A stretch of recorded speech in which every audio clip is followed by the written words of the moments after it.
अस्सलाम वालेकुम जनाब उस्ताद मोहतरम। एक सवाल है कि अगर सैयद राफ़ज़ी हो जाए क्या इसकी ताज़ीम करनी ही करनी है?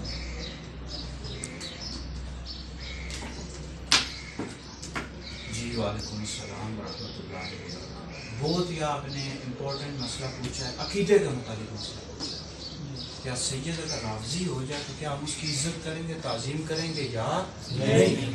अब ये सोशल मीडिया पर आजकल लोगों ने बहुत ज़्यादा फैलाया हुआ है कि सैयद अगर बदमज़हब भी हो जाए तो भी उसकी ताज़ीम करेंगे।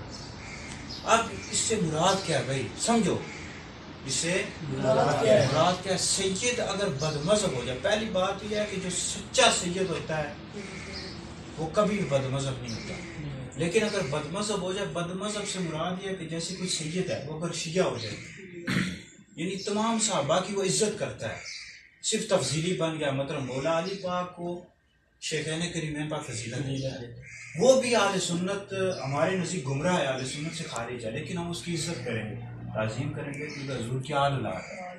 लेकिन अगर सैयद राफ़ज़ी हो जाए, यानी राफ़ज़ी का मतलब है किसी सहाबी को गाली देता है, बुरा भला कहता है, हज़रत अमीर मुआविया रज़ियल्लाहु ताला अन्हु या किसी भी सहाबी को, उसकी ताज़ीम करना हराम है, उसकी हरगिज़ भी इज्जत नहीं करेंगे।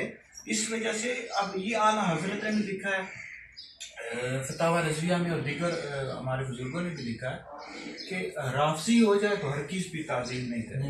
इस तरह कई मशरक ऐसे हैं, कई मतलब मसलक ऐसे हैं जिनमें जाने कुफ्र है, तो अगर उस में चला गया तो दायरा इस्लाम से खारिज हो जाएगा।